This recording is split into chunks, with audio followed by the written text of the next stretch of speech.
guys! Welcome ulit sa aking channel, Jane's Family. And ngayon, ang pag-uusapan natin ngayon, hindi pag-uusapan. Ang gagawin ko ngayon sa aking channel ay, ako ay magluluto ng seafood, garlic, hindi ko alam po, butter garlic seafood. Magluluto ako ngayon. So, ang niya lang is, lalagay ko lang is yung mussels and crab kasi hindi ako nakabili ng hipon, so yun lang yung gagawin ko ngayon. And then ayun guys, if you don't subscribe yet to my channel, I hope you subscribe and also click the bell button so you always notified to my new videos. And thank you guys for supporting me also. And ayan, if you wanna see how I cook my butter garlic seafood. Ayan. Just keep on watching. Ayan, ito yung gagamitin natin sa ating seafood garlic. Ayan, meron tayo ditong luya. Yung luya is ginawa ko, shinred ko siya para yung katas niya is lumabas, para malasa. And then syempre, yung garlic. Ayan yung garlic. Onion. And lemon. Tsaka yung ating pang garnish. Chili pepper. Green chili pepper.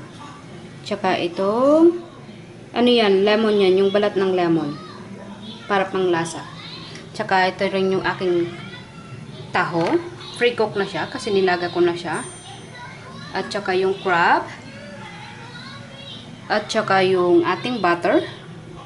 And then, of course, we got, ito minix ko na yung ingredients niya. Meron tayo dyang cayenne pepper, paprika, thyme, and Italian Italian seasoning, tsaka black pepper and salt.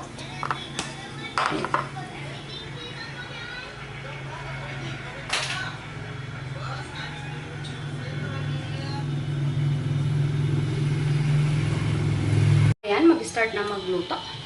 Turn on ko lang tong aking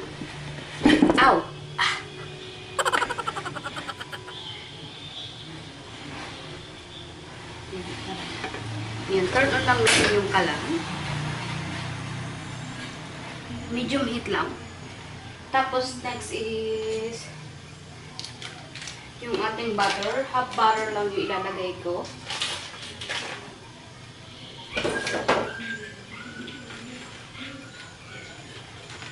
We're gonna put our butter. Tayo lang natin siya matunaw.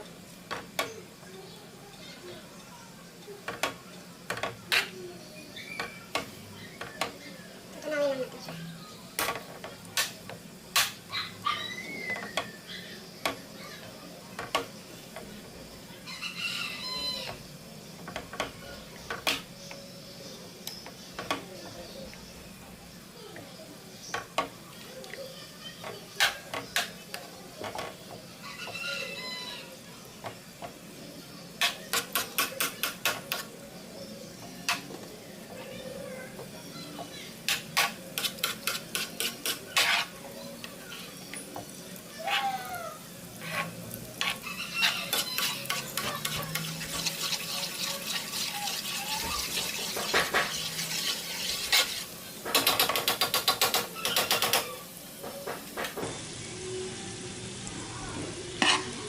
Garlic.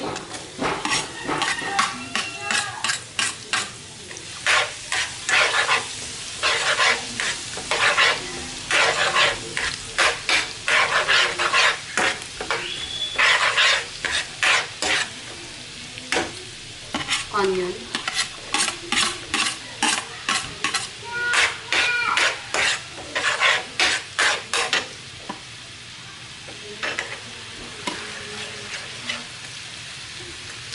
Hintayin lang natin maluto ng konti.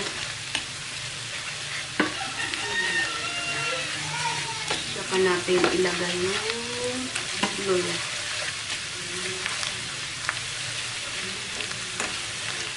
Ayan. Next is yung luya.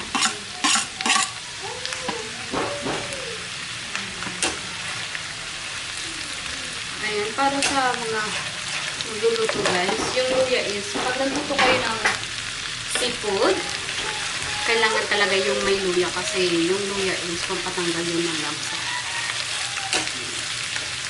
And of course, pag okay na yung ating luto na yung ating bawang sibuyas at luya, lagay na natin yung ating crab and mussel.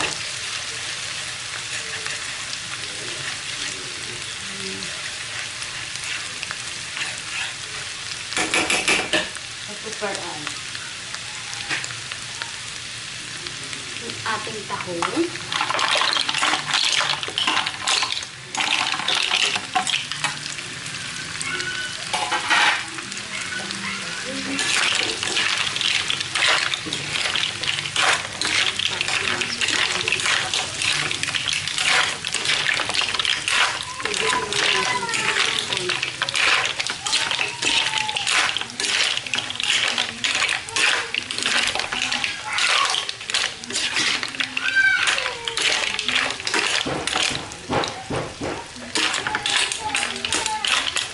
Yung ating grabe.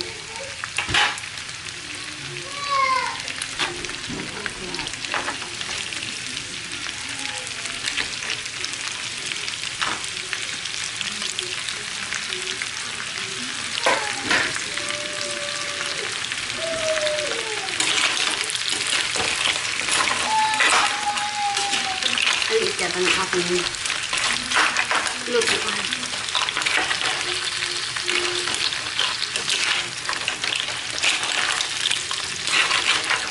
Ayan.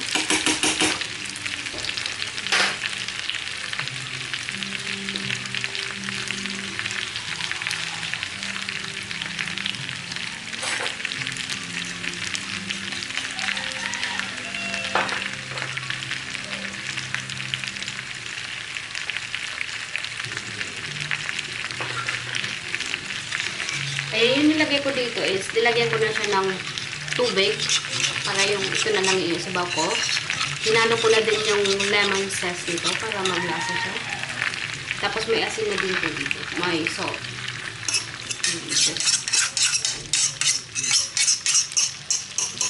So, para siya.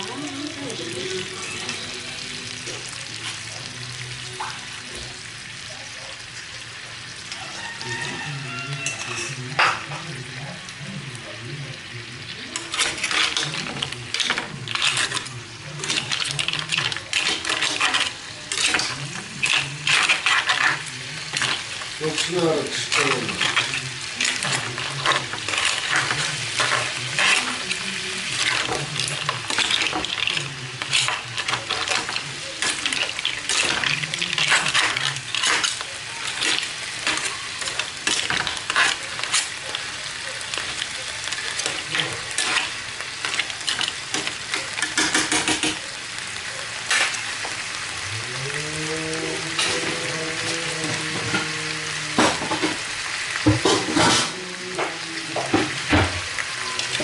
Takpan muna natin siya. After 5 minutes, okay.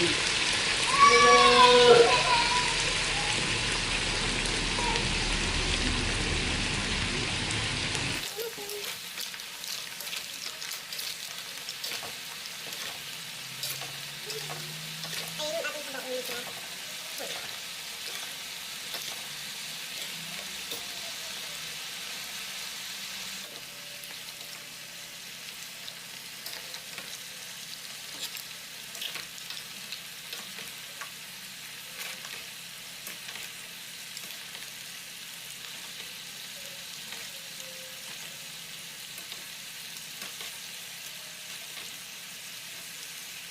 Tignan natin kung okay na yung kanyang lasa.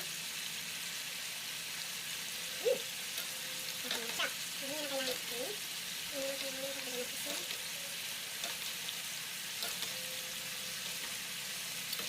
Ang sarap sisi.